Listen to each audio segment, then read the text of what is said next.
Hey you guys, time once again for Flickers of Fear. I know several of you guys have been waiting for this one. I was actually going to do this one later on in the month, but then I was talking to a friend of mine when I was out at the club the other day, and he's a big horror movie fan too, so he's always like, we're always giving each other recommendations, and he was like, oh, you should watch the new Hellraiser. You'd probably really like it. So I was like, all right, why not? And a couple of you guys like asked about it too. So I said, what the fuck? I'll, push it up into the schedule and have a look at it. So I'm coming at this like I'm a big Clive Barker fan. Like I'm a big fan of his fiction, and I've actually read most of his stuff, not all of it, but a pretty significant portion of his novels and stuff that I have read them.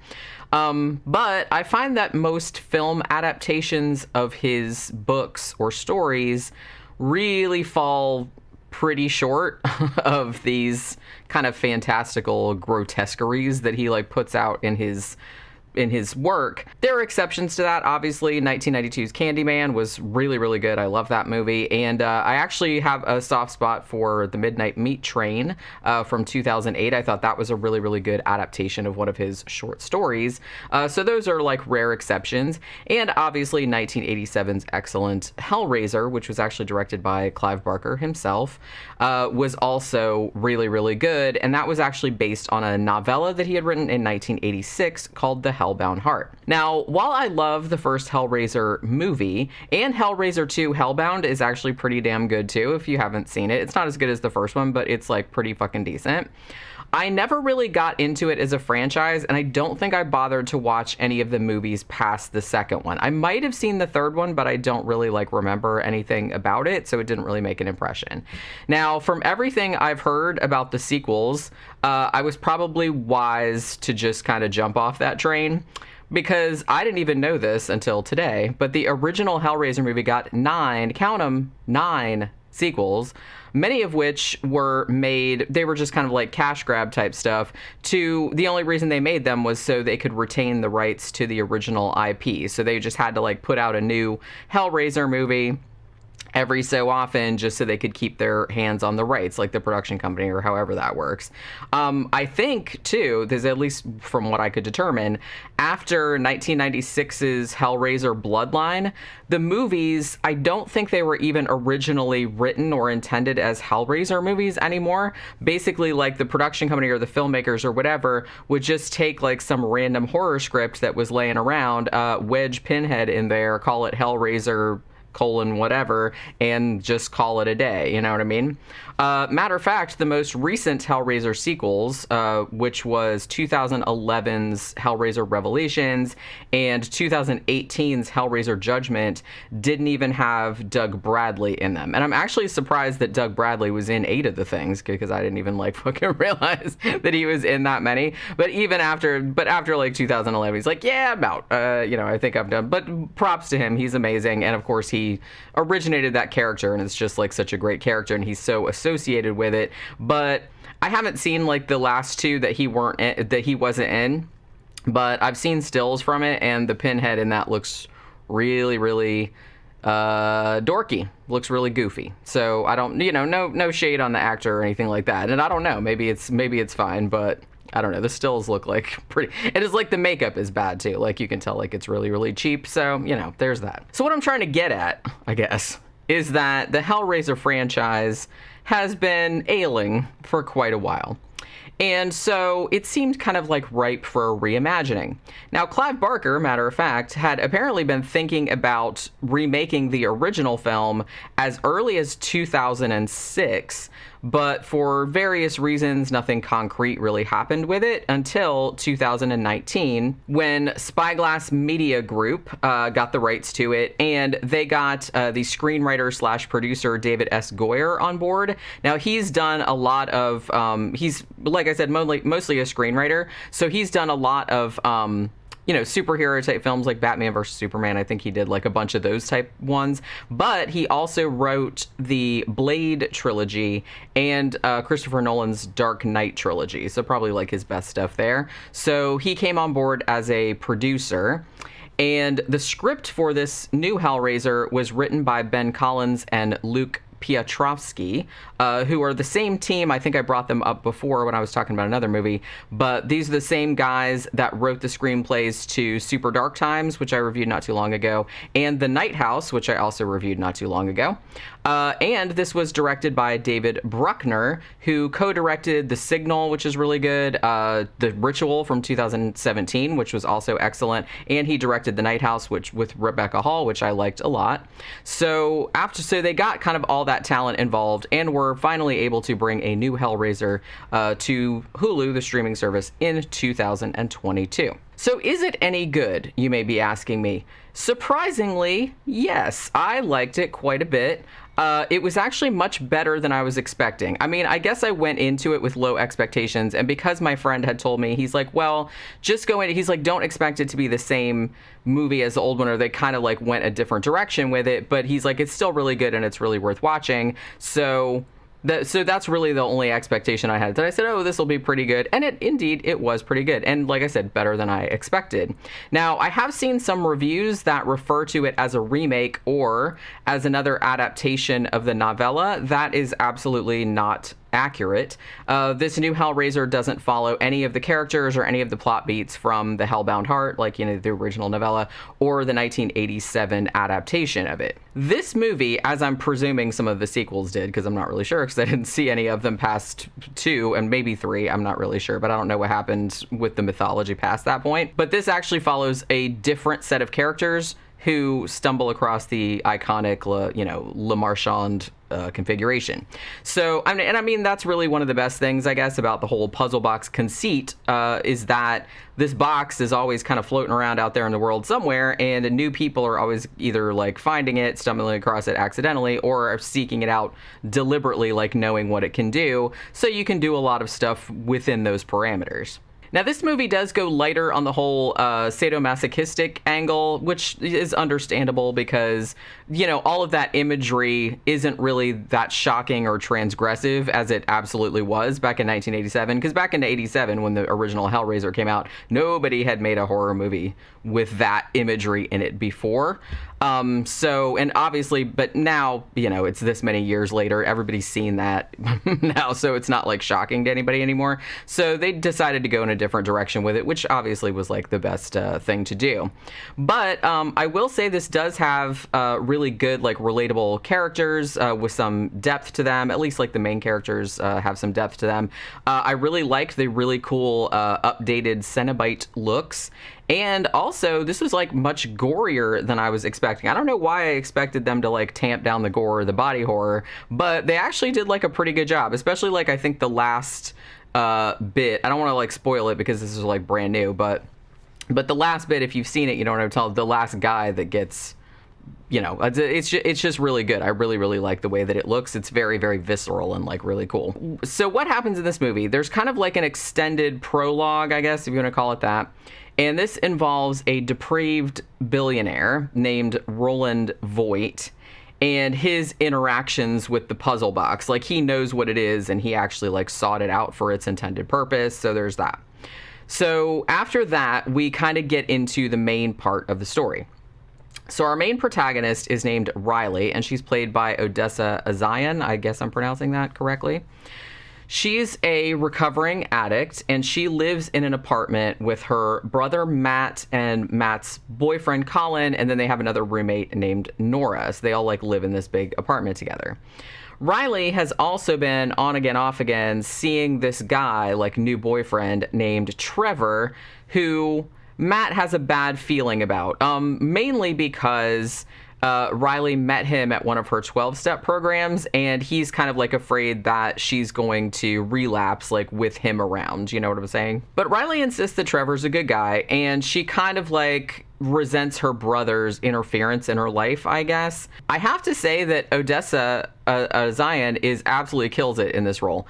I kind of feel like in the context of the story and all of the baggage that her character has, like with her addiction, and the way she comes across, it's like, she's having a hard time, but she does come across as, like, kind of selfish or kind of immature or something like that. And that could very easily make her character come off as unlikable. but I actually didn't find her unlikable at all. I mean, yeah, she's fucked up, and yeah, she has some major issues, but to me, she still came across as very, like, you understood, like, where she was coming from. She still came across as, like, endearing and somewhat sympathetic, and she was kind of like, I think it was maybe, like, her sense of humor kind of endeared me to her as well. I did see some reviews that didn't think she was all that likable, but I don't agree with that. I think she was quite likable, even though, like I said, she was obviously a very, very troubled and damaged person.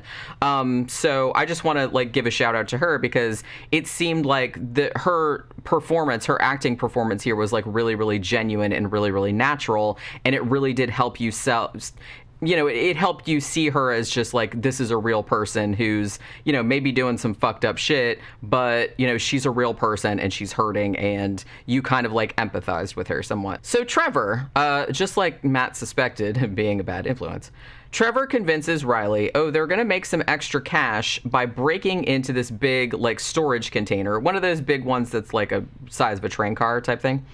Now, he says that this thing has been abandoned for a really long time. Like, no one's coming to get whatever the fuck is in here. It's fine. Now, he says he apparently used to work at this shipping yard where the container is.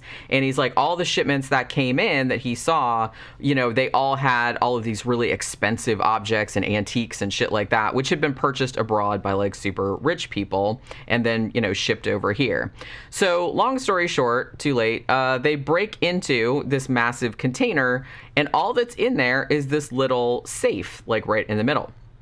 So they manage to bust into the safe, and that is what ends up putting the fated LeMarchand configuration into their clueless hands.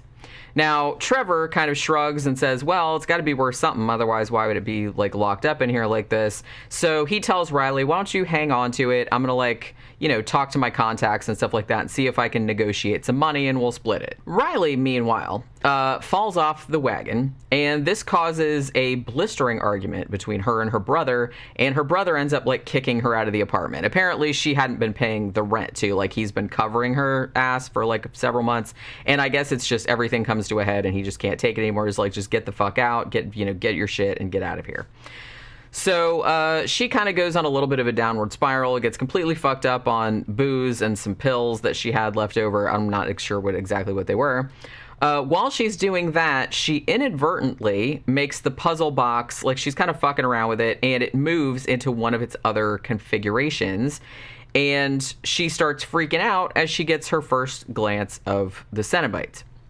Now, because she's so wasted, though, she isn't entirely sure if what she's seeing is real. I mean, obviously, she's like, ooh, this is, like, some potent shit, you know what I mean? I'm seeing, like, fucking sadomasochistic rape demons or whatever. Also, because she tries to, like, tell her, friends about it, and they all kind of think, yeah, we've been down this road before. That's just, like, the drugs and booze talking. Like, you're just hallucinating, yada, yada. So no one believes her at first. Not long after this, though, the reality of the situation becomes all too evident after Riley's brother Matt gets taken by the Cenobites in one particular scene.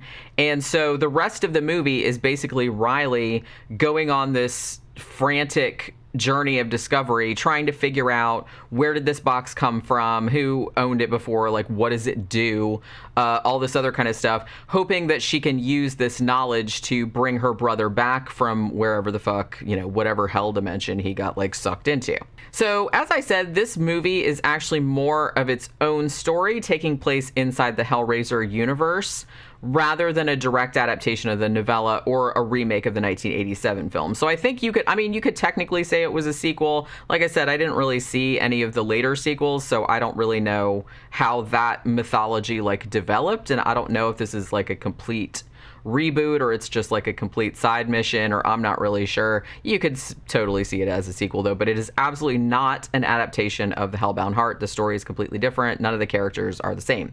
So just don't go into it expecting that same plot again. And honestly, like I said, I think this was probably the best approach for updating the franchise because, I mean, the mythology surrounding the puzzle box and the Cenobites is complex enough that it can encompass lots of new stories within that same framework. I liked, too, there was a connection made between Riley struggles with her addiction, with drugs and booze or whatever, and the obsessive sensation seeking of people that coveted the box, like the billionaire. I really liked that connection, and it's very well done. I did not find it heavy-handed at all. Your mileage may vary on that. To me, it's like the metaphor was just like there if you wanted to explore it, but if you didn't want to, you didn't have to. You know what I mean? It wasn't too like in your face with it. At least I didn't find it that. Also want to give a particular shout out to Jamie Clayton, who is the new iteration of Pinhead. Now here in the movies, Pinhead is just called the Hell Priest, which is more in keeping with the spirit of the original source material in the original movie, which obviously never referred to the character as the Pinhead nickname, because that was just like a nickname that he got later on. He's not called that like in any of the stories or anything. So Jamie Clayton wisely chose not to try to fill Doug Bradley's substantial shoes and kind of like puts her own spin on the character. So her interpretation of it is a lot more alien, is a lot more aloof, is a lot more still. It's just very otherworldly, and I kind of liked that kind of take on the character. The other Cenobites look pretty cool too, and I like that the creature designs that they did essentially have the Cenobites like wearing outfits kind of that are made out of their own skin and viscera. Like it looks like they've been like cut into strips and like made into like little, which I thought was like really cool, like a really good idea, rather than the original 1987 movie that had them dressed like in kind of bondage gear, leather and bondage, vinyl bondage gear. So I like that they just did it with their skin, so it looked like their flesh is all flayed and shit like that. Like they're not even wearing clothes, but it's just, yeah, I just thought that was like a cool idea. The movie is a little bit dark, so I kind of wish that it had been like because I think I saw like a lot of reviewers like saying how murky it was. I didn't find it that dark, but I do kind of wish they had lightened it up slightly just so you could see, because the Cenobite designs were so cool, and I kind of wish that they would have had it a little bit lighter so you could like see the detail in them a little bit more. But I mean, just from looking at them, even though it was kind of dark, like you could still tell that they looked really rad. And really, other than that, the only minor criticisms that I could give of the film is it's a slightly long. I mean, it's like it's almost exactly 2 hours, which, it's just like a touch too. I didn't feel like it dragged or anything like that, but it probably didn't need to be that long. And the fact that some of the side characters, like particularly Colin and Nora, are kind of like underdeveloped, like they don't really spend enough time with them. But neither of those nitpicks are really deal breakers for me. It's not really that big a deal. I will say too that this version of Hellraiser is much slicker than the kind of more seedy 80s version, but that didn't really bother me all that much as either. I mean, as I mentioned before, the cultural context in which the original came out, the culture has changed so much since that time. So like the same qualities that made that like so, like I said, like seedy and underground and like fucked up and, and gritty and everything like that, like it doesn't really play the same nowadays just because the culture is so different than it was in 1987. So, they changed it. They went with that direction. And I think that was like the right choice to make. Now, while this movie isn't brilliant, it's not a masterpiece or anything like that, but I found it like a really compelling, really entertaining, and very respectful entry. You can tell that the people that made this like really care about this franchise and really care about these characters and really wanted to do something substantive, and honestly, like, you can't shit on it too much because because all the other sequels of it have, as far as I've heard, are like terrible and just like cheap cash grabs. So it's nice to see a movie that was obviously made with care and with love for the source material, and that does absolutely come through in this movie. So, it also has like really, really memorable imagery. I really particularly liked like the house with the big cage thing on the outside. Like if you've seen it, you know what I'm talking about. And I really like a lot of the gore. Well, like I said, it was like really creative, particularly like the last scene with the flaying. I thought that was like really, really cool and really well done. It's like really icky and like you could really kind of feel it. And I thought that was really well done. It's probably CGI, but it's really, really good CGI. I don't know. Maybe it was practical effects. I kind of feel like it was CGI, but it doesn't look like bad CGI.